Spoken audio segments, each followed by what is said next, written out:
Item ಯಾವುದೇ ಇರಲಿ try ಮಾಡಿ ಆಚಿ ಚಿಕನ್ ಮಸಾಲಾ. ಆಚಿ ಚಿಕನ್ ಮಸಾಲಾ.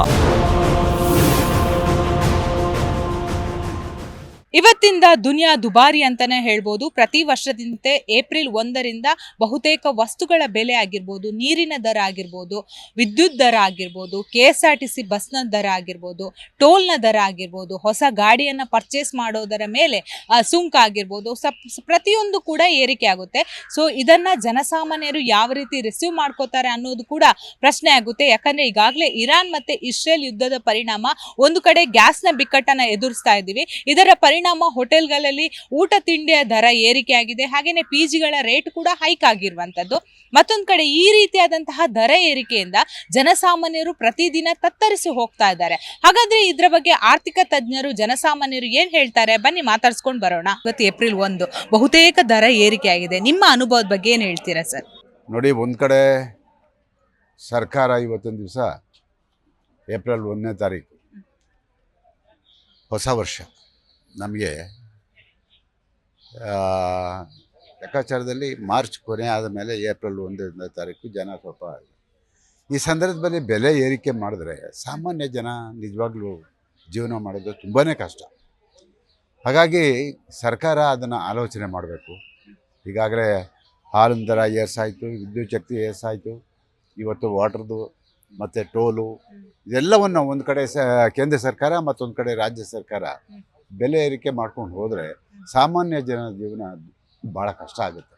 ಹಾಗಾಗಿ ನಾನು ಸರ್ಕಾರವನ್ನು ಅತ್ಯಂತ ಕಳಕಳಿಯಿಂದ ಕೇಳ್ಕೊಳ್ತೀನಿ, ನೀವು ಏನೇ ಮಾಡಿದ್ರು, ಯಾರಿಗೆ ಏನೇ ಬೆಲೆ ಏರಿಕೆ ಮಾಡಿದ್ರು ಕೂಡ ಅದು ಮಧ್ಯದ ಜನಗಳಿಗೆ ನೀವು ಹೊರೆಯನ್ನು ಹಾಕಬಾರ್ದು. ಶ್ರೀಮಂತರಿಗೆ ಮಾಡಿ, ಬೇರೆ ಬೇರೆ ದಾರಿಗಳಿದ್ದಾವೆ, ಅದಕ್ಕೆ ಬೇಕಾದರೆ ಮಾಡಿ. ಆದರೆ ಸಾಮಾನ್ಯ ಜನಕ್ಕೆ ಹೊರೆ ಆಗುತ್ತೆ. ಆದ್ದರಿಂದ ಸರ್ಕಾರ ಕೂಡಲೇ ಇದನ್ನು ಪುನಃ ಪರಿಷ್ಕರಣೆ ಮಾಡಿ ಬೆಲೆ ಏರಿಕೆಯನ್ನು ನಿಲ್ಲಿಸಬೇಕು ಅಂತ ಹೇಳ್ಬಿಟ್ಟು ನೀವು ಗಮನಿಸಿರ್ಬೋದು, ಇರಾನ್ ಇಸ್ರೇಲ್ ಯುದ್ಧದ ಪರಿಣಾಮ ಗ್ಯಾಸ್ ಕೂಡ ಏರಿಕೆ ಆಗ್ತಾ ಇದೆ. ಇದರ ನಡುವೆ ಈ ನೀರಿನ ದರ, ಕರೆಂಟ್ ದರ, ಟೋಲ್ ಶುಲ್ಕವನ್ನ ಕಡಿಮೆ ಮಾಡಬಹುದಿತ್ತಂತ ನಿಮ್ಗೆ ಏನಾದರೂ ಅನ್ಸುತ್ತಾ? ಯಾಕಂದ್ರೆ ಸೆಂಟ್ರಲ್ ಗೌರ್ಮೆಂಟ್ ಆಗಿರ್ಬೋದು, ಸ್ಟೇಟ್ ಆಗಿರ್ಬೋದು. ಈಗ ನಾವು ಒಂದು ಕಡೆ ಸರ್ಕಾರದ ಬಗ್ಗೆನೂ ಯೋಚನೆ ಮಾಡಬೇಕು, ಸರ್ಕಾರನೂ ಕೂಡ ನಡೆಸಬೇಕಲ್ಲ. ಇವತ್ತಿನ ದಿವಸ ಯುದ್ಧ ಪ್ರಾರಂಭವಾಗಿ ಇಡೀ ದೇಶದಲ್ಲಿ ಹಾಹಾಕಾರ ಆಗಿದೆ. ಹಾಗಾಗಿ ಎರಡನ್ನೂ ಬ್ಯಾಲೆನ್ಸ್ ಮಾಡಬೇಕು. ಆದರೆ ನಾನು ಹೇಳೋದು, ಈ ಹಾಲಿನ ದರ, ವಿದ್ಯುತ್ ದರ ಏರಿಸಿ ಯಾವ ಸಾಧನೆಯೂ ಮಾಡೋಕ್ಕಾಗೋದಿಲ್ಲ. ಸರ್ಕಾರ ಈ ಕೂಡಲೇ ಈಗೇನು ಬೆಲೆ ಏರಿಕೆ ಮಾಡಿದ್ರು ಅದನ್ನು ಪುನಃ ಪರಿಷ್ಕರಣೆ ಮಾಡಿ ಸಾಮಾನ್ಯ ಜನಕ್ಕೆ ಬದುಕಿಗೆ ಆಶ್ರಯ ಆಗಬೇಕು ಅಂತ ಹೇಳ್ಬಿಟ್ಟು ಸರ್ಕಾರದಲ್ಲಿ ನಾನು ಮನವಿ ಮಾಡ್ಕೊಳ್ತೀನಿ. ವಾಸ್ತವ ಸ್ಥಿತಿಯಲ್ಲಿ ನಮ್ಮ ದೇಶ ತುರ್ತು ಪರಿಸ್ಥಿತಿಗಿಂತಲೂ ಭಾಳ ಹೀನಾಯ ಸ್ಥಿತಿಯಲ್ಲಿದೆ. ಬದುಕು ಬವಣೆ ಆಗಿದೆ, ನಿರುದ್ಯೋಗಗಳಿಲ್ಲ, ಭ್ರಷ್ಟಾಚಾರಕ್ಕೆ ಕಡಿವಾಣ ಇಲ್ಲ, ಇದರಲ್ಲಿ ದುಬಾರಿ ಬೆಲೆ ಏರಿಕೆ, ಇದಕ್ಕೆ ಧ್ವನಿ ಎತ್ತಕ್ಕೆ ನಾಗರಿಕರಲ್ಲಿ ಶಕ್ತಿ ಇಲ್ಲದಲೇ ಇರುವಂಥ ಪರಿಸ್ಥಿತಿ ಆಗಿಬಿಟ್ಟಿದೆ. ಜನ ಏನು ಮಾಡಬೇಕು ಅಂತಕ್ಕಂಥ ಒಂದು ಪ್ರಶ್ನಾರ್ಹ ಚಿಹ್ನೆಯಲ್ಲಿ ಬದುಕ್ತಾ ಇದ್ದಾರೆ. ಇಂಥ ಪರಿಸ್ಥಿತಿ ಹೊರ ದೇಶಕ್ಕೆ ಭದ್ರತೆ ಅನ್ನೋಕ್ಕಿಂತ ಸುಭದ್ರತೆ ಅನ್ನೋದಕ್ಕಿಂತ ಎಲ್ಲೋ ಒಂದು ಕಡೆ ದೇಶದ ಒಂದು ಭದ್ರತೆಗೆ ದೊಡ್ಡ ಭಂಗ ಆಗತ್ತೆ ಇವತ್ತು. ಯಾಕಂದರೆ ಈ ರಾಜ್ಯವನ್ನು ಬರೀ ಕೇವಲ ಕೋಮುವಾದ, ಜಾತಿ, ಧರ್ಮ ಈ ಸಂಘರ್ಷಗಳು ಮಾಡಿಕೊಂಡು ದೇಶವನ್ನು ಹಾಳಕ್ಕೆ ಆಗೋದಿಲ್ಲ. ಇವತ್ತು ಜನರಿಗೆ ಬೇಕಾಗಿರೋದು ಮೂಲಭೂತ ಸೌಕರ್ಯ, ಒಳ್ಳೆ ಉದ್ಯೋಗ ಬೇಕು, ಬೆಲೆಗಳು ಜನರ ದುಡಿಮೆಗೆ ತಕ್ಕಂತೆ ಬೆಲೆಗಳು ನಿಗದಿ ಆಗಬೇಕು, ಅವೈಜ್ಞಾನಿಕ ಬೆಲೆಗಳಾಗಬಾರ್ದು. ಇವತ್ತು ಯಾವುದೂ ಹೇಳೋರಿಲ್ಲ, ಕೇಳೋರಿಲ್ಲ, ಯಾವುದೋ ಒಂದು ಕಂಟ್ರೋಲ್ ಇಲ್ಲ. ಸುಮ್ಮನೆ ಎಲ್ಲೋ ಡಂಬಾಚಾರದ ಸುಳ್ಳುಗಳು ಹೇಳ್ಕೊಂಡು ಜನರಿಗೆ ಒಂದು ರೀತಿ ಆಮಿಷ ಮಾಡ್ಕೊಂಡು, ಏನು ಹಿಪ್ನಾಟಿಸಮ್ ಅಂತೀವಲ್ಲ, ಆ ರೀತಿ ಜನಗಳಿಗೆ ಸುಳ್ಳು ಹೇಳಿ ರಾಜ್ಯವನ್ನು, ಸರ್ಕಾರವನ್ನು ದಿನನಿತ್ಯ ತಳ್ಳಿತಿದ್ದಾರೆ. ಇದು ದೇಶಕ್ಕೆ ಮಾರಕ ಅಂತ ಹೇಳಕ್ಕೆ ಇಷ್ಟಪಡ್ತೀನಿ. ದಿನನಿತ್ಯ ನೋಡ್ಬೋದು, ಇರಾನ್ ಇಸ್ರೇಲ್ ಯುದ್ಧದ ಪರಿಣಾಮ ಆಟೋ ಪಾಪದ ಚಾಲಕರು ಈಗಲೂ ಕೂಡ ಸರತಿ ಸಾಲಲ್ಲಿ ನಿಂತಿದ್ದಾರೆ. ಗ್ಯಾಸ್ ಸಿಗದೆ ಹೋಟೆಲ್ ಮಾಲೀಕರು ತಿಂಡಿ ದರ ಏರಿಸುವಂತಹ ಪರಿಣಾಮ ಅವರಿಗೆ ಬಂದಿದೆ. ಇದರಿಂದ ಜನಸಾಮಾನ್ಯರು ಕಂಗಾಲಾಗ್ತಿದ್ದಾರೆ. ಯಾಕಂದ್ರೆ ಸ್ಯಾಲ್ರಿ ಎಲ್ಲೂ ಕೂಡ ಹೈಕ್ ಆಗ್ತಿಲ್ಲ ಸರ್. ಇಲ್ಲಿ ನೋಡಿ, ಇವತ್ತಿನ ಯುದ್ಧದ ಪರಿಣಾಮವನ್ನು ತೆಗೆದುಕೊಂಡ್ರೆ ಜನರ ಬವಣೆಯನ್ನು ಅನುಭವಿಸ್ತಿರೋದು, ಇದ್ರ ಪರಿಣಾಮವನ್ನು ಅನುಭವಿಸ್ತಿರೋದು ಯಾರು ಅಂದರೆ ಮಧ್ಯಮ ವರ್ಗದವರು ಮತ್ತು ಅದಕ್ಕಿಂತ ಕೆಳಗಿರೋರು, ಕಡು ಬಡತನದಲ್ಲಿರ್ತಕ್ಕಂಥವ್ರಿಗೆ. ಇಂಥ ಸಂದರ್ಭದಲ್ಲಿ ದೇಶದ ನೇತಾರರು ಅವ್ರಿಗೊಂದು ಭದ್ರತೆ ಕೊಡೋ ನಿಟ್ಟಿನಲ್ಲಿ ಆಲೋಚನೆ ಯಾರೂ ಮಾಡ್ತಾ ಇಲ್ಲ. ಇವತ್ತು ನೋಡಿದ್ರೆ ಆಟೋ ಚಾಲಕರು ಗ್ಯಾಸ್ಗೆ ಯಾವ ರೀತಿ ಒದ್ದಾಡ್ತಾರೆ, ಹೊಡೆದಾಡ್ತಾರೆ. ಇದರಲ್ಲಿ ಏನು ಬೇಕಾದ್ರೂ ಆಗ್ಬೋದು ದೇಶದಲ್ಲಿ ಅಶಾಂತಿ ಉಂಟಾಗೋದಕ್ಕೆ. ಆಮೇಲೆ ಎಲ್ಲ ಮೂಲಭೂತ ವಸ್ತುಗಳು ಬೆಲೆನೂ ಸಹ ಗಗನಕ್ಕೇರಿದೆ. ಇದ್ರ ಮಧ್ಯೆ ಭ್ರಷ್ಟಾಚಾರದ ಕೂಪ ತಳ್ಕಾಡ್ತಿದೆ. ದೇಶಾಭಿಮಾನ ಬಾ ಅಂದರೆ ಎಲ್ಲಿಂದ ಬರುತ್ತೆ ನಿಮಗೆ? ದೇಶಾಭಿಮಾನ ಬರೋದಂಗೆ ಈ ದೇಶದ 145 ಕೋಟಿನೂ ಭಾರತಾಂಬೆಗೆ ಜೈ ಅಂದರೆ ಅದು ದೇಶಾಭಿಮಾನ. ನಮ್ಮಲ್ಲೇ ಒಡೆದಾಡುವಂಥ ಪರಿಸ್ಥಿತಿ ತಂದ್ಬಿಟ್ಟು ದೇಶದಲ್ಲಿ ಇವತ್ತಿನ ಈ ಸ್ಥಿತಿನ ಉಂಟು ಮಾಡಿ ಎಲ್ಲೂ ಬದುಕಿಲ್ಲ ನಮಗೆ. ಈ ದೇಶದಲ್ಲಿ ಈ ದೇಶದ ಮಕ್ಕಳಿಗೆ ಸುಭದ್ರತೆ ಇಲ್ಲ ಅಂತಕ್ಕಂಥ ವ್ಯವಸ್ಥೆ ಸೃಷ್ಟಿ ಮಾಡಿರೋದ್ರಿಂದ ಸರ್ಕಾರಕ್ಕೆ ಮೊದಲು ನಾಗರಿಕರು ಎಚ್ಚರಿಕೋಬೇಕು, ಜಾಗೃತರಾಗಬೇಕು. ನಾವು ಯಾವನ್ನೇ ಏನೇ ತಂದರೂ ದೇಶದ ಭದ್ರತೆಗೆ ಇರ್ತಕ್ಕಂಥ ವ್ಯವಸ್ಥೆ ಇರ್ತಕ್ಕಂಥ ಅಭ್ಯರ್ಥಿಗಳನ್ನ ತರಬೇಕು ಹೊರತು ಇಂಥವರೆಲ್ಲ ತರೋದ್ರ ಮುಖಾಂತರ ದೇಶ ಇವತ್ತು ಸುಭದ್ರತೆನ ಕಳ್ಕೊಂಡಿದೆ ಅಂತ ಹೇಳಕ್ಕೆ ಇಚ್ಛೆ ಪಡ್ತೀನಿ. ಸರ್, ಈಗ ನೀವು ಬಹುತೇಕ ಹೋರಾಟ ಮಾಡಿದ್ದೀರಾ, ದಿನನಿತ್ಯ ಹೋರಾಟ ಮಾಡ್ತೀರಾ. ಈ ರಾಜ್ಯ ಸರ್ಕಾರ ಕೇಂದ್ರ ಸರ್ಕಾರದ ತಿಕ್ಕಾಟದ ನಡುವೆ ಜನರು ಒದ್ದಾಡ್ತಾ ಇದ್ದಾರೆ ಅಂತ ನಿಮ್ಗೆ ಅನ್ಸುತ್ತಾ? ನೋಡಿ, ಇವಾಗ ನಾನು ಉದಾಹರಣೆಗೆ ಹೇಳಬೇಕು ಅಂತ ಹೇಳಿದ್ರೆ, ರಾಜ್ಯ ಸರ್ಕಾರ ಕೇಂದ್ರ ಸರ್ಕಾರ ತಿಕ್ಕಾಟ ಯಾಕೆ ಬರುತ್ತೆ? ನಾವು 100 ರೂಪಾಯಿ ಕೊಟ್ಟರೆ ನಮ್ಗೆ 12 ಪೈಸೆ 13 ಪೈಸೆ ಕೊಡ್ತಾ ಇದ್ದಾರೆ. 100 ರೂಪಾಯಿ ಕೊಟ್ಟರೆ ಅದು 12-13 ರೂಪಾಯಿ ಕೊಡ್ತಾ ಇದ್ದಾರೆ. ನಾವು GST ಕಟ್ಟೋಂಥ ಪಾಲು ನಮ್ಮ ದುಡ್ಡನ್ನ ತೊಗೊಂಡೋಗಿ ಎಲ್ಲೋ ಬಿಹಾರ್ಗೋ UPಗೋ ಅಲ್ಲೆಲ್ಲ ತೊಗೊಂಡೋಗಿ ಅವ್ರು ಬರೀ 100 ರೂಪಾಯಿ ಕೊಟ್ಟರೆ ಅವ್ರಿಗೆ 150 ರೂಪಾಯಿ ಕೊಡುವಂಥ ಪರಿಸ್ಥಿತಿ ತಂದಿದೆ. ಸಮಾನತೆ ಎಲ್ಲಿ ಬಂತು? ದೇಶ ಒಕ್ಕೂಟ ಅಂದರೆ ಏನು, ಯೂನಿಯನ್ ಅಂದರೆ ಏನು? ಎಲ್ರಿಗೂ ಸಮಾನತೆ ಇರಬೇಕು. ಈ ಅಸಮಾನತೆ ಕಂಡ ಬಂದಾಗ ರಾಜ್ಯ ಸರ್ಕಾರಕ್ಕೂ ಕೇಂದ್ರ ಸರ್ಕಾರಕ್ಕೂ ತಿಕ್ಕಾಟಾಗತ್ತೆ. ರಾಜ್ಯ ಸರ್ಕಾರವೂ ಸಹ ಅಷ್ಟೇ ಕೆಲಸ ಮಾಡೋ ನಿಟ್ಟಿನಲ್ಲಿ ಒಂದು ಪಾರದರ್ಶಕತೆ, ಪ್ರಾಮಾಣಿಕತೆಯನ್ನು ಜನರ ಮುಂದೆ ಸ್ಪಷ್ಟವಾಗಿ ಇಡಬೇಕು. ಅದೂ ಸಹ ಇಲ್ಲ ಇರ್ತಾರೆ. ಅದೂ ಸಹ ಭ್ರಷ್ಟಾಚಾರದ ಕೂಪದಲ್ಲಿ ತೊಲಗ್ತಿದೆ. ಈ ಎಲ್ಲ ಉಪಯೋಗಕ್ಕೆ ಬರದಲ್ಲೇ ಇರ್ತಕ್ಕಂಥ ಕೆಲವು ಗ್ಯಾರಂಟಿಗಳನ್ನ ಮಾಡಿ ಎಲ್ಲೋ ಒಂದು ಕಡೆ ರಾಜ್ಯದ ಅಭಿವೃದ್ಧಿಗೆ ದೊಡ್ಡ ಮಾರಕ ಆಗಿದೆ ಅನ್ನೋದನ್ನು ಹೇಳಕ್ಕೆ ಇಚ್ಛೆಪಡ್ತೀವಿ. ಸರ್, ವಿದ್ಯುತ್ ದರ ಆಗಿರ್ಬೋದು, ನೀರಿನ ದರ ಆಗಿರ್ಬೋದು, ಟೋಲ್ ದರ ಇವತ್ತಿಂದ ಏರಿಕೆ ಏನು ಹೇಳ್ತೀರಾ? ಇವತ್ತಿನ ಸಾಮಾನ್ಯ ಬಡ ಕುಟುಂಬಗಳು ಜೀವನ ಮಾಡೋದೇ ಕಷ್ಟ ಆಗಿದೆ ಕರ್ನಾಟಕದಲ್ಲಿ. ಇವತ್ತು ಏನು ಈ ಸರ್ಕಾರ, ಕಾಂಗ್ರೆಸ್ ಸರ್ಕಾರ ಬಂದ ಮೇಲೆ ಈ ಬಿಟ್ಟಿ ಬ್ಯಾಗ್ಗಳು ಕೊಟ್ಬಿಟ್ಟು ಸಾಮಾನ್ಯ ಜನಗಳಿಗೆ ಸಾಯಿಸ್ತಾ ಇದ್ದಾರೆ.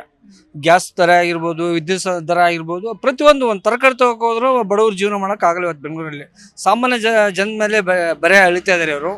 ಕೂಡಲೇ ಸರ್ಕಾರ ಎಚ್ಚೆತ್ಕೋಬೇಕು. ಬಡವ್ರ ಪರ ಅಂತ ಹೇಳ್ತಾ ಇದ್ದೀರಿ ನೀವು. ಎಲ್ಲಿ ಬಡವ್ರ ಪರ ಮಾಡ್ತಾ ಇದ್ದೀರಿ? ಕೂಡಲೇ ಜನಗಳು ಅದೇ ಬೀದಿಗೆ ಇಳಿಬೇಕು. ಯಾರು ಬೀದಿಗೆ ಇಳಿತಾ ಇಲ್ಲ ಜನಗಳು, ಸಾಮಾನ್ಯ ಜನಗಳು. ನಾವೆಲ್ಲ ಮೆಟ್ರೋ ಆಗಿರ್ಬೋದು, ಬಸ್ ದರ ಆಗಿರ್ಬೋದು, ಸಾಕಷ್ಟು ಹೋರಾಟ ಮಾಡ್ಕೊಂಡು ಬಂದಿದ್ದೀವಿ. ಇವತ್ತು ಬಡವ್ರಿಗೋಸ್ಕರ ದರಗಳು ಎಚ್ಚರಿಸಬಾರ್ದು. ಯಾವುದೇ ಆಗಲಿ ಜನಗಳಿಗೆ ಭಾರ ಹಾಕೋಂಥ ಕೆಲಸ ಸರ್ಕಾರಗಳು ಮಾಡಬಾರ್ದು. ಯಾಕಂದರೆ ಇವತ್ತು ಸಾಮಾನ್ಯ ಜನ, ಕೂಲಿ ಕಾರ್ಮಿಕರು ಬೆಳಗ್ಗೆ 300 ರೂಪಾಯಿ ದುಡಿದ್ಬಿಟ್ಟು ಸಾಯಂಕಾಲ ಊಟ ಮಾಡೋ ಜನಗಳಿದ್ದಾರೆ. ಗ್ಯಾಸ್ ಸಿಲಿಂಡರ್ಗಳು ಸಿಗ್ತಾ ಇಲ್ಲ ಇವತ್ತಿನಲ್ಲಿ. ಬ್ಲ್ಯಾಕಲ್ಲಿ 6,000-7,000 ಬ್ಲ್ಯಾಕಲ್ಲಿ ಮಾಡ್ತಾ ಇದ್ದಾರೆ. ಬಡವರು ಸಾಕಷ್ಟು ತೊಂದರೆ ಅನುಭವಿಸ್ತಾ ಇದ್ದಾರೆ. ಯಾಕಂದರೆ ಈ ರಾಜ್ಯ ಬಿಟ್ಟು ಬೇರೆ ಯಾವುದಾದ್ರು ರಾಜ್ಯಕ್ಕೆ ಹೋಗಿ ಅನ್ನಿಸ್ತಾ ಇದ್ದಾರೆ ಕನ್ನಡಿಗ ಜನಗಳು ಎಲ್ಲ. ಯಾಕಂದರೆ ಈ ರಾಜ್ಯದಲ್ಲಿ ನಾವೆಲ್ಲ ಶಾಂತಿ ಪ್ರಿಯರು ಕನ್ನಡಿಗರು. ನೀರು ಕೇಳಿದ್ರೆ ಮಜ್ಜಿಗೆ ಕೊಡೋಂಥ ಜನಗಳು ನಾವೆಲ್ಲ. ನಾಡಪ್ರಭು ಕೆಂಪೇಗೌಡ ಕೊಟ್ಟಿರೋಂಥ ಬೆಂಗಳೂರು ಇವತ್ತು ಸಾಕಷ್ಟು ತೊಂದರೆ ಆಗ್ತಾಯಿದೆ. ಬೆಂಗಳೂರಲ್ಲಿ ಪರಭಾಷಿಕರು ಬಂದ್ಬಿಟ್ಟು ಇಲ್ಲಿ ಕನ್ನಡಿಗರ ಮೇಲೆ ದಬ್ಬಳಕೆ ಮಾಡ್ತಾ ಇದ್ದಾರೆ. ಇವತ್ತು ಸಾಕಷ್ಟು ಹಿಂದಿ ಏರಿಕೆ ಆಗಿರ್ಬೋದು, ಸಾಕಷ್ಟು ಪದೇ ತೊಂದರೆ ಕೊಡ್ತಾರೆ ಕನ್ನಡಿಗರ ಮೇಲೆ.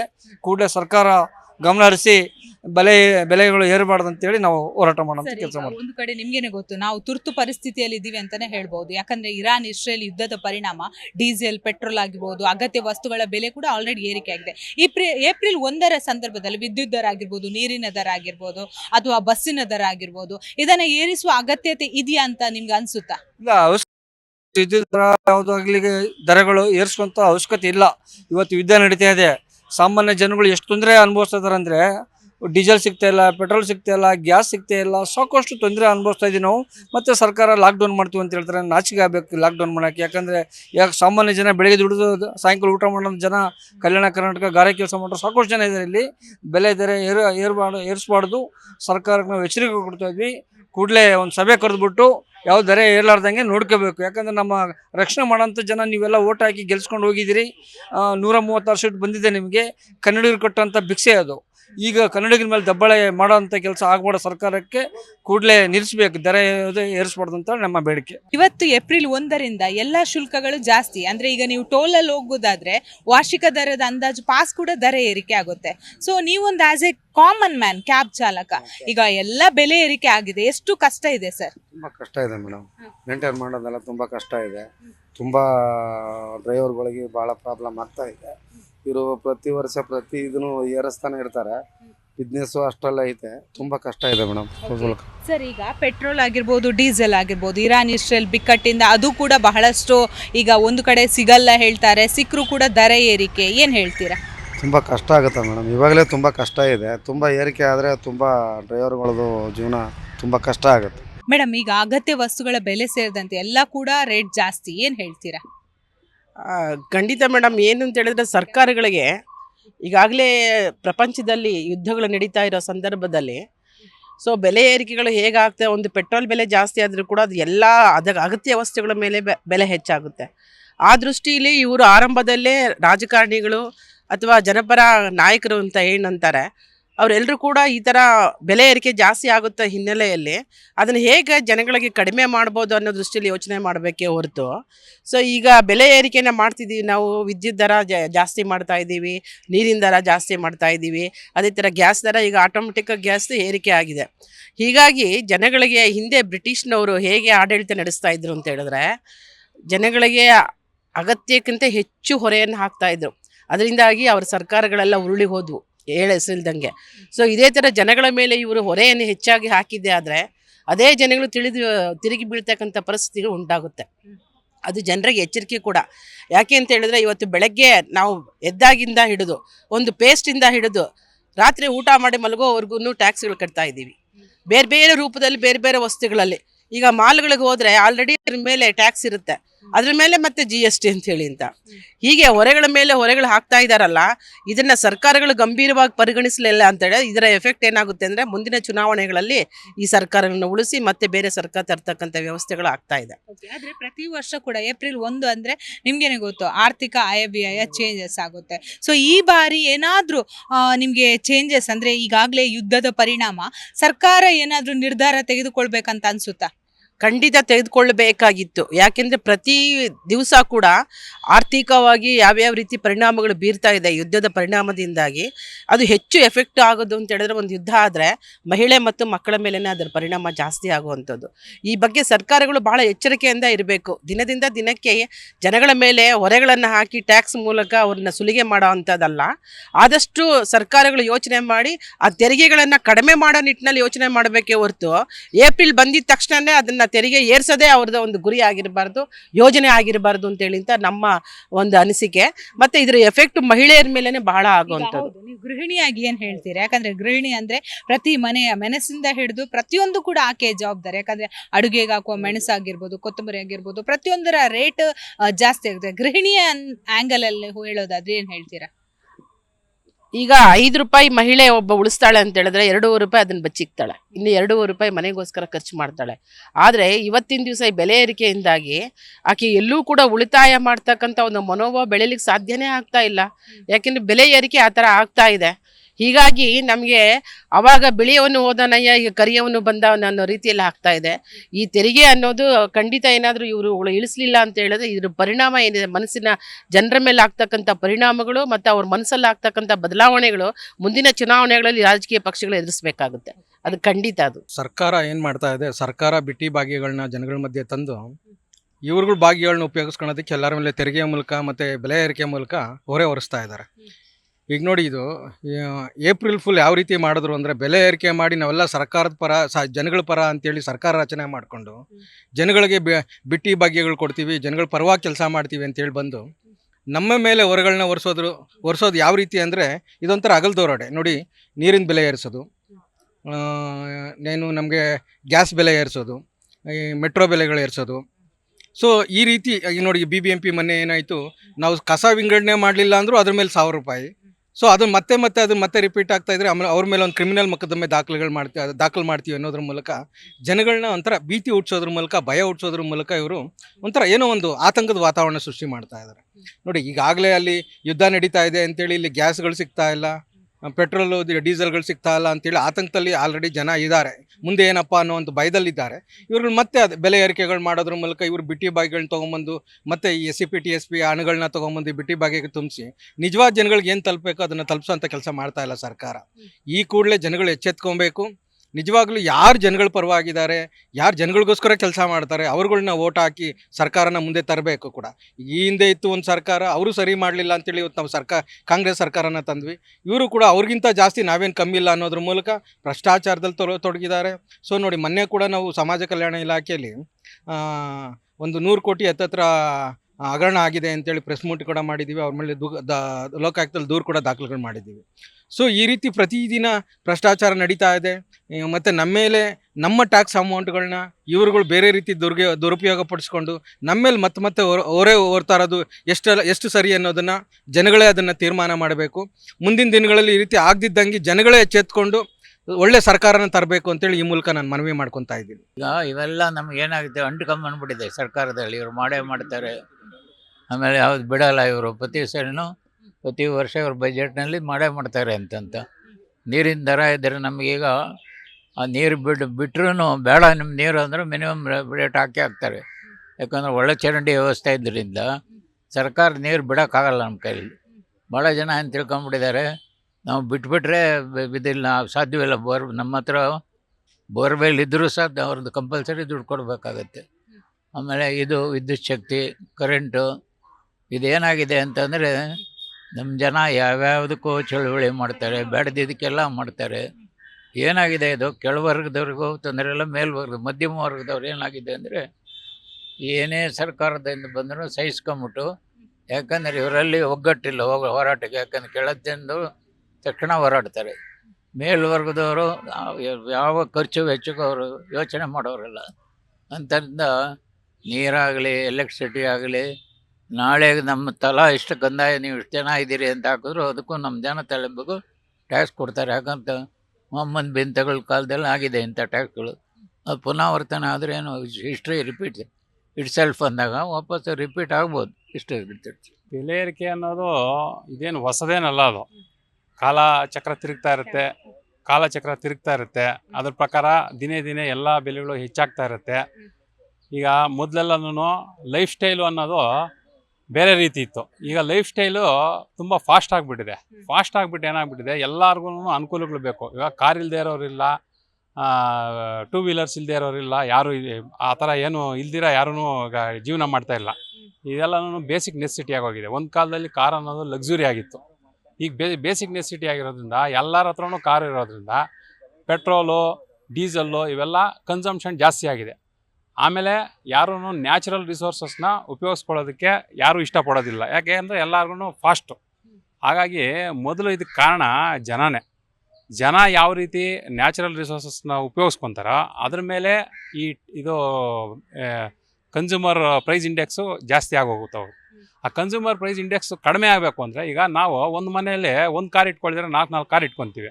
ಆಗ ಅವರು ಟ್ಯಾಕ್ಸು ಜಾಸ್ತಿ ಮಾಡ್ತಾರೆ, ಡೀಸೆಲ್ಲು ಪೆಟ್ರೋಲು ಜಾಸ್ತಿ ಬೇಕಾಗುತ್ತೆ. ಅವಾಗ ಏನಾಗುತ್ತೆ, ಯಾವಾಗ ಡಿಮ್ಯಾಂಡ್ ಜಾಸ್ತಿ ಆಗುತ್ತೋ, ಡಿಮ್ಯಾಂಡ್ ಜಾಸ್ತಿ ಆದಾಗ ಆಟೋಮೆಟಿಕ್ಕಾಗಿ ಪ್ರೈಸಸ್ ಎಲ್ಲ ಜಾಸ್ತಿ ಆಗುತ್ತೆ.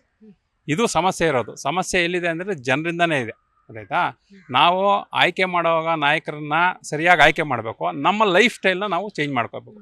ಲೈಫ್ ಸ್ಟೈಲ್ ಚೇಂಜ್ ಮಾಡ್ಕೊಳ್ಳಿಲ್ಲ ಅಂದರೆ ಇವತ್ತು ಪೆಟ್ರೋಲ್ ಎಷ್ಟಿದೆ ರೇಟು, 100 ಚಿಲ್ಲರೆ 200 ಚಿಲ್ಲರೆ ಆಗುತ್ತೆ. ಎಲೆಕ್ಷನ್ವರೆಗೂ ಕಾಯ್ತಾ ಇದ್ದಾರೆ ಸರ್ಕಾರದವರು. ಎಲೆಕ್ಷನ್ ಎಲ್ಲ ಪಶ್ಚಿಮ ಬಂಗಾಳ ಪಂಚರಾಜ್ಯಗಳ ಎಲೆಕ್ಷನ್ ಮುಗಿದ ತಕ್ಷಣ ಗ್ಯಾರಂಟಿ ಅದು 200 ರೂಪಾಯಿ ದಾಟುತ್ತೆ ಪೆಟ್ರೋಲು.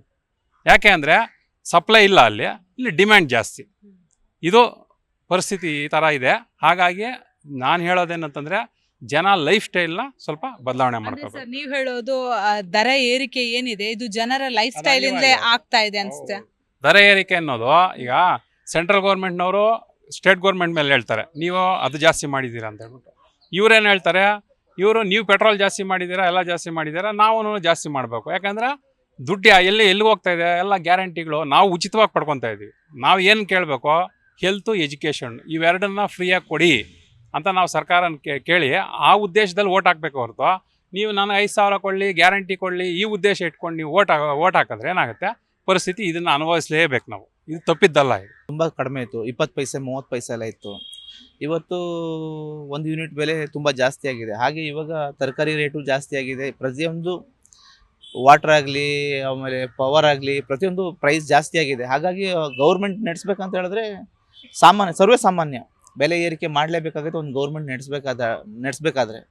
ಇವಾಗ ನೀವೇ ತಗೊಳ್ಳಿ, ಇವಾಗ ವಾರ್ ಯಾವುದೇ ದೇಶದಲ್ಲಿ ನಡೀತಾ ಇದೆ, ಇಂಡಿಯಾದಲ್ಲಿ ನಡೀತಾ ಇಲ್ಲ. ಇಂಡಿಯಾದವರು ನರೇಂದ್ರ ಮೋದಿ ಅವರು ಯಾವುದೇ ಸಪೋರ್ಟು ಮಾಡ್ತಾ ಇಲ್ಲ ಅಲ್ಲಿ. ಆದರೆ ಎಫೆಕ್ಟ್ ಯಾರಿಗಾಗಿದೆ? ಇಡೀ ಪ್ರಪಂಚಕ್ಕಾಗಿದೆ, ನಮ್ಮ ದೇಶಕ್ಕೂ ಆಗಿದೆ. ಗ್ಯಾಸ್ ರೇಟ್ ಪ್ರೈಸ್ ಆಗ್ತಾ ಇದೆ. ಸೊ ಹಾಗಂತೇಳಿ ನಾವು ಪ್ರತಿಭಟನೆ ಮಾಡೋಕ್ಕೆ ಹೋಗೋದಲ್ಲ. ನಾವೇನು ಮಾಡಬೇಕು, ನಮ್ಮ ದೇಶದಲ್ಲಿ ಏನು ಸಮಸ್ಯೆ ಆಗಿದೆ ಅದಕ್ಕೆ ಸಪೋರ್ಟಿವ್ ಆಗಿ ನಿಂತ್ಕೊಳ್ಬೇಕು ಬಿಟ್ಟರೆ ಅದ್ರ ಬಗ್ಗೆ ಪ್ರತಿಭಟನೆ ಮಾಡೋದು, ಈ ಗ್ಯಾಸ್ ರೇಟ್ ಏರಿಸಿದ್ದಾರೆ, ಪವರ್ ಬಿಲ್ ಏರಿಸಿದ್ದಾರೆ ಅಂತೇಳಿ ಪ್ರತಿಭಟನೆ ಮಾಡೋದಲ್ಲ. ಸಾಧ್ಯದಷ್ಟು ಸಹಾಯ ಮಾಡಬೇಕು, ನಮ್ಮ ದೇಶದ ಜನರಿಗೆ ನಾವು ನಮ್ಮ ಕೈಲಾದ ಸಹಾಯ ಮಾಡಬೇಕು. ಇವಾಗ ನೀವೇ ನೋಡಿ, ಇವಾಗ ಕನ್ನಡ ಮೀಡಿಯಂ ಶಾಲೆಯಲ್ಲಿ ನಿಮಗೆ ಒಂದು 4000 to 5000 rupees ಅಡ್ಮಿಷನ್ ಫೀಸ್ ಇರುತ್ತೆ. ಅದೇ ಇಂಗ್ಲೀಷ್ ಮೀಡಿಯಂ ಸ್ಕೂಲ್ಗೆ ಹಾಕಿದ್ರೆ ಒಂದು ಮಕ್ಕಳಿಗೆ 1.5 ಇಂದ 2 ಲಕ್ಷ ರೂಪಾಯಿ ಫೀಸ್ ಆಗುತ್ತೆ. ಆದರೆ ಪ್ರತಿಯೊಬ್ಬರು ತಂದೆ ತಾಯಿನೂ ಇಂಗ್ಲೀಷ್ ಮೀಡಿಯಂ ಸ್ಕೂಲ್ಗೆ ಮಕ್ಕಳನ್ನ ಹಾಕ್ತಾ ಇದ್ದಾರೆ. ಯಾರಿಗೂ ದುಡ್ಡಿನಕ್ಕಿಂತ ಜಾಸ್ತಿ ವಿದ್ಯೆಗೆ ಜಾಸ್ತಿ ಗಮನ ಕೊಡ್ತಾ ಇದ್ದಾರೆ. ಕನ್ನಡವನ್ನು ಸ್ವಲ್ಪ ಕಡಿಮೆ ಮಾಡ್ತಾ ಇದ್ದಾರೆ. ನಾವು ಕನ್ನಡವನ್ನು ಉಳಿಸ್ಬೇಕು, ಕನ್ನಡವನ್ನು ಬೆಳೆಸಬೇಕು, ಕನ್ನಡ ಶಾಲೆಯನ್ನು ಅಭಿವೃದ್ಧಿಪಡಿಸ್ಬೇಕು. ಕರ್ನಾಟಕ ಸರ್ಕಾರ ಕನ್ನಡ ಶಾಲೆಗೆ ಎಲ್ಲ ಫೆಸಿಲಿಟಿಗಳನ್ನು ಕೊಡಬೇಕು, ಕಂಪ್ಯೂಟರ್ಗಳನ್ನು ಕೊಡಬೇಕು, ಸರಿಯಾದ ಟೀಚರ್ಸ್ಗಳನ್ನು ಕೊಡಬೇಕು. ಆವಾಗ ಕನ್ನಡನೂ ಅಭಿವೃದ್ಧಿ ಆಗುತ್ತೆ. ಹಾಗಾಗಿ ಬೆಲೆ ಏರಿಕೆ ಒಂದೇ ವಿಷಯ ನೀವು ಮಾನದಂಡವಾಗಿ ತಗೊಳ್ಬೇಡಿ, ಪ್ರತಿಯೊಂದು ವಿಷಯನೂ ಗಮನ ಕೊಡಿ. ದೇಶದ ಅಭಿವೃದ್ಧಿಗೆ ಪ್ರತಿಯೊಬ್ಬರು ತಮ್ಮ ಒಂದೊಂದು ಸಹಾಯವನ್ನು ಮಾಡಿ, ಒಳ್ಳೆಯದಾಗಲಿ ಎಲ್ರಿಗೂ. ಇನ್ಕಮ್ ಟ್ಯಾಕ್ಸ್ ಆಕ್ಟ್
2020ಡಿಜಿಟಲ್ ಪೇಮೆಂಟ್ಸಲ್ಲಿ 2 ಫ್ಯಾಕ್ಟರ್ ಅಥೆಂಟಿಕೇಶನ್ ಅಂದರೆ OTP along with either a biometric or with the password ಏನಿರುತ್ತೆ ದಟ್ ಬಿಕಮ್ಸ್ ಮ್ಯಾಂಡೇಟ್ರಿ ಇವತ್ತಿಂದ for all the digital transactions. ಇದು ಸೈಬರ್ ಫ್ರಾಡ್ಸಿಗೆಲ್ಲ ಸ್ವಲ್ಪ ಅಂದರೆ ಕಮ್ಮಿ ಮಾಡಲಿಕ್ಕೆ ಅಂತ ಹೀಗೆ ಮಾಡ್ತಾ ಇದ್ದಾರೆ. ಗೋಲ್ಡ್ ಬಾಂಡ್ಸ್ ಏನಾದರೂ ನೀವು ಸೆಕೆಂಡ್ರಿ ಮಾರ್ಕೆಟಲ್ಲಿ ನೀವು ಪರ್ಚೇಸ್ ಮಾಡಿದಿದ್ರೆ sovereign gold bonds that will now get taxable only at the time of maturity. ಹಾಗೆ ನೀವು ಸ್ಯಾಲ್ರಿಡ್ ಇದ್ದು ನೀವು ಹೌಸ್ ರೆಂಟ್ ಅಲವೆನ್ಸ್ ನೀವು ಕ್ಲೇಮ್ ಮಾಡ್ತಾ ಇದ್ದೀರಾದರೆ from this year onwards you have to provide ನಿಮ್ಮ ಲ್ಯಾಂಡ್ ಲಾರ್ಡ್ ಇದು PAN details and proof of rent payment. ನಿಮ್ಮ ಲ್ಯಾಂಡ್ ಲಾರ್ಡ್ ಯಾರಿದ್ದಾರೆ ಅವರ ಪ್ಯಾನ್ ಡೀಟೇಲ್ಸ್ ಪ್ಲಸ್ ನೀವು ಪ್ರತಿ ತಿಂಗಳು ರೆಂಟ್ ಕಟ್ಟಿದ್ದೀರಿ ಅಂತ ಹೇಳುವಂಥ ಪ್ರೂಫ್ ಸಹ ನೀವು ತೋರಿಸಬೇಕಾಗ್ತದೆ ಫ್ರಮ್ ದಿಸ್ ಇಯರ್. ಈಗ ಇನ್ನೂ ಗ್ಯಾಸ್ ರೇಟ್ ಜಾಸ್ತಿ ಆತಪ್ಪ ಅಂದ್ರೆ ಎಲ್ಲ ಆಟೋ ಚಾಲಕರು ಆಟೋಗಳು ಅವ್ರ ಮನೆ ಮುಂದೆ ಹಚ್ಚಿ ಇಲ್ಲ ಗುಂಡಿ ಕೆಲಸಕ್ಕೆ ಇಲ್ಲ ಬಾರ್ ಬಿಡಿಂಗ್ ಕೆಲಸಕ್ಕೆ ಹೋಗ್ಬೇಕಾಗುತ್ತೆ. ಇದು ಗ್ಯಾಸಿಂದ ರೇಟ್ ಕಮ್ಮಿ ಆಗ್ಬೇಕಂತೇಳಿ ನಾವು ವಿನಂತಿ ಮಾಡ್ತೀವಿ ಸರ್. ಈಗ ಅದ್ರ ಬೇರೆ ಮೈನರ್ ಕೆಲಸ ಬರ್ತದೆ ಸರ್ ಆಟೋದು, ಸ್ವಲ್ಪ 100-200 ರೂಪಾಯಿದು, ಅದು ಮೈನರ್ ಕೆಲಸನೂ ನಮ್ಮ ಕೈಲಿ ಮಾಡ್ಸೋಕ್ಕಾಗಲ್ಲ ಸರ್. ಈ ಗ್ಯಾಸಿನ ರೇಟ್ ಏರಿದಕ್ಕೆ ದಯವಿಟ್ಟು ಸರ್ ಗ್ಯಾಸ್ ರೇಟ್ ಕಮ್ಮಿ ಆಗ್ಬೇಕಂತೇಳಿ ನಾವು ವಿನಂತಿ ಮಾಡಕ್ಕೆ ಸರ್. ಹೌದು ಸರ್, ಒಟ್ಟು ಮ್ಯಾಗ ಬರೀ ಅನ್ನಕ್ಕೆ ಹೇಳ್ರಿ, ಎಲ್ಲ ಕಡೆ ಬರೀ ಬೆಳಂಗ ಆತಿ ಸರ್. ಮನೆ ಜೀವನ ನಡ್ಸಕ್ಕೆ ನಮ್ಗೆ ಹೊಜಾಗಿ ಬಿಟ್ಟಿದ್ರಿ ಸರ್. ಅದ್ರ ಬೇರೆ ದುಡಿಬೇಕು ಸರ್, ದಿನಕ್ಕೆ ಒಂದು 400-500 ರೂಪಾಯಿ ಗ್ಯಾಸ್ ಹಾಕಿಸ್ಬೇಕು ಸರ್. ಅದ್ರ ಬೇರೆ ನಮಗೆ ಮುಂದೆ ಜೀವನ ಏನು ಮಾತಾಡೋಕ್ಕಾಗಲ್ರಿ ಸರ್. ನಾವು ಸಾಲ ಮಾಡಿ ಕಂತಿಲ್ಲಿಂತ್ರ ಗಾಡಿ ತೊಗೊಂಡಿರ್ತೀವಣ್ಣ. ಹಿಂಗೆ ಗ್ಯಾಸಿನ ರೇಟ್ ಜಾಸ್ತಿ ಮಾಡಿದಾರೆ, ಹೆಂಗೆ ದುಡ್ಕೊಂಡು ತಿನ್ಬೇಕಣ್ಣ? 68 ರೂಪಾಯಿ ಗ್ಯಾಸ್ ಆಗಿತ್ತು ಅಣ್ಣ, ಈಗ 100 ರೂಪಾಯಿ 80 ರೂಪಾಯಿ 90 ರೂಪಾಯಿ ಲೀಟರ್ ಮಾಡಿದಾರೆ. ನಾವು ಹೆಂಗೆ ದುಡ್ಕೊಂಡು ತಿನ್ಬೇಕಣ್ಣ? ನಾವು ಕಂತೂ ಕಟ್ಟಬೇಕಣ್ಣ, ಇಲ್ಲಿ ಮನೇನೂ ನಡೆಸ್ಬೇಕು, ಆದ್ರೆ ಅವ್ವಾರ ಅಪ್ಪರಿಗೆ ಎಲ್ಲರಿಗೂ ನೋಡ್ಕೋಬೇಕು. ನಾವು ಮನೆ ನೆನೆಸೋರು ಹೆಂಗೆ ನಡೆಸ್ಬೇಕಣ್ಣ ಹಿಂಗೆ ಮಾಡಿದ್ರೆ? ಪ್ಯಾಸೆಂಜರ್ ಮಾತ್ರ ರೇಟ್ ಅಷ್ಟ ತೊಗೊಂತೀವಣ್ಣ. ಈಗ 10 ರೂಪಾಯಿ ಜಾಸ್ತಿ ಕೇಳಿದ್ರೆ ನಾವು ಯಾವ್ದಕ್ಕೆ ಜಾಸ್ತಿ ಕೊಡ್ಬೇಕು? ನೀವು 20 ರೂಪಾಯಿನ ತೊಗೊಂತೀರಿ, 20 ರೂಪಾಯಿನ ತೊಗೋಬೇಕು ಅಂತೇಳಿ ಹಿಂಗೆ ಮಾತಾಡ್ತಾರಣ್ಣ. ಒಬ್ಬೊಬ್ಬರು ನಾವು 10 ರೂಪಾಯಿನ ಕೊಡ್ತೀವಿ, ಇದು ಕೊಡ್ತೀವಿ ಅಂತ ಹಿಂಗೆ ಗ್ಯಾಸಿನ ರೇಟ್ ಜಾಸ್ತಿ ಮಾಡ್ಕೊಂಡು ಹೋದ್ರೆ ನಾವು ಹೆಂಗೆ ದುಡಿಬೇಕಣ್ಣ? ಎಲ್ಲ ಆಟೋ ಚಾಲಕರು ಸೇರಿ ಸ್ಟ್ರೈಕ್ ಮಾಡ್ಬೇಕಂತೇಳಿ ಇದು ಮಾಡ್ಬೇಕಂತಣ್ಣ. ಹಿಂಗಾದ್ರೆ ಮನೆ ನಡೆಸೋದು ಭಾಳ ವಜನ್ ಆಗತ್ತಣ್ಣ. ಆಟೋ ಸಾಲ ಮಾಡಿ ಆಟೋದವ್ರಿಗೆ ಕಂತು ಕಟ್ಟೋದು ಇದು ಮಾಡಿರ್ತೀವಣ್ಣ. ಹಿಂಗ ಮಾಡಿದ್ರೆ ಜೀವನ ಹೆಂಗಣ್ಣ ನಮ್ಮ? ಬೆಲೆ ಏರಿಕೆಯ ಬಿಸಿ ಜನರನ್ನು ತತ್ತರಿಸಿ ಹೋಗುವಂತೆ ಮಾಡಿದೆ. ಯಾಕಂದ್ರೆ ಏಪ್ರಿಲ್ 1ರಿಂದ ಅನೇಕ ಬೆಲೆ ಏರಿಕೆಗಳು ನಮ್ಮ ಸಾಮಾನ್ಯ ಜನರ ಒಂದು ಜೇಬರಿಗೆ ಕತ್ತರಿ ಬೀಳ್ತಕ್ಕಂಥ ಪರಿಸ್ಥಿತಿ ಎದುರಾಗಿದೆ. ಯಾಕಂದ್ರೆ ಇವತ್ತಿನಿಂದ ವಿದ್ಯುತ್ ಬೆಲೆಯಲ್ಲಿ ಏರಿಕೆ, BWSSB ಅವರ ನೀರಿನ ಬೆಲೆಯಲ್ಲಿ ಏರಿಕೆ, ಕಮರ್ಷಿಯಲ್ ಸಿಲಿಂಡರ್ ಬೆಲೆಯಲ್ಲಿ ಏರಿಕೆ. ಸೊ ಈ ರೀತಿ ಬೆಲೆ ಏರಿಕೆ ಪದೇ ಪದೇ, ಯಾಕಂದ್ರೆ ಏನು ಜಲಮಂಡಳಿ ಕಳೆದ 3-4 ತಿಂಗಳುಗಳಿಂದ ಒಂದು 4-5 ತಿಂಗಳುಗಳು ಆಗಿದೆ ಅಷ್ಟೇ ಬೆಲೆ ಏರಿಕೆ 35% ಬೆಲೆ ಏರಿಕೆ ಮಾಡಿ ಮತ್ತೊಮ್ಮೆ ಬೆಲೆ ಏರಿಕೆ ಮಾಡ್ತಕ್ಕಂಥ ಅನಿವಾರ್ಯತೆ ಆದ್ರೂ ಏನಿತ್ತು ಅನ್ನುವಂಥದ್ದು ಕೂಡ ಯಕ್ಷ ಪ್ರಶ್ನೆಯಾಗಿ ಉಳಿತಾ ಇದೆ. ಯಾಕಂದ್ರೆ ಇವತ್ತು ಯಾವ ರೀತಿ ಪರಿಸ್ಥಿತಿ ಇದೆ ಅಂದ್ರೆ, ಅದರಲ್ಲೂ ಸಣ್ಣ ಮತ್ತು ಮಧ್ಯಮ ಒಂದು ಏನು ಬಿಸ್ನೆಸ್ ಮಾಡ್ತಕ್ಕಂಥವ್ರು, ವಾಣಿಜ್ಯ ಉದ್ಯಮಗಳು ಏನಿದ್ದಾರೆ, ಅವರಿಗೆ ಈಗಾಗಲೇ ಸಿಲಿಂಡರ್ಗಳ ಒಂದು ಅಭಾವ ಸೃಷ್ಟಿಯಾಗಿ ಬಿಸ್ನೆಸ್ ಅಲ್ಲಿ ಸಂಪೂರ್ಣವಾಗಿ ಕುಂಠಿತ ಆಗಿರ್ತಕ್ಕಂಥದ್ದು. ಹೋಟೆಲ್ ಉದ್ದಿಮೆ, PGಗಳ ಉದ್ದಿಮೆ, ಅದೇ ರೀತಿ ಅನೇಕ ಕ್ಯಾಟರಿಂಗ್ ಎಂದು ಪ್ರತಿಯೊಂದು ಕೂಡ ಸಮಸ್ಯೆಯಲ್ಲಿರುವಂತ ಪರಿಸ್ಥಿತಿಯಲ್ಲಿ ಮತ್ತೊಮ್ಮೆ 2ನೇ ಬಾರಿಗೆ ಮತ್ತೊಮ್ಮೆ ವಾಣಿಜ್ಯ ಸಿಲಿಂಡರ್ಗಳ ಬೆಲೆ ಏರಿಕೆ ನೋಡಿದ್ರೆ ನಿಜವಾಗಿಯೂ ಸಹ ಸರ್ಕಾರ ಇವೆಲ್ಲದರ ಮಧ್ಯೆ ಟೋಲ್ ಬೆಲೆಯನ್ನು ಕೂಡ, ರಾಷ್ಟ್ರೀಯ ಹೆದ್ದಾರಿ ಟೋಲ್ಗಳ ಬೆಲೆಯನ್ನು ಕೂಡ ಹೆಚ್ಚಿಗೆ ಮಾಡಿರ್ತಕ್ಕಂಥದ್ದು. ಇದು ನಾವೆಲ್ಲ ಇಷ್ಟೆಲ್ಲ ಟ್ಯಾಕ್ಸ್ ಕಟ್ಟಿ, ಇಷ್ಟೆಲ್ಲ ವ್ಯವಸ್ಥಿತವಾಗಿ ಎಲ್ಲ ಈ ಒಂದು ನಮ್ಮ ದೇಶದಲ್ಲಿ ಇವತ್ತು ಅನೇಕ ರೀತಿಯ ಒಂದು ಸಂಪನ್ಮೂಲಗಳು ಎಲ್ಲವೂ ಇದ್ರೂ ಕೂಡ ಪದೇ ಪದೇ ಜನಸಾಮಾನ್ಯರ ಮೇಲೆ ಈ ರೀತಿ ಬೆಲೆ ಏರ್ತಕ್ಕಂಥದ್ದು ಎಲ್ಲೋ ಒಂದತ್ರ ಬಹಳ ನೋವಿನ ಸಂಗತಿ ಆಗ್ತಾ ಇದೆ. ಸರ್ಕಾರಗಳು ಗಮನಿಸಬೇಕು.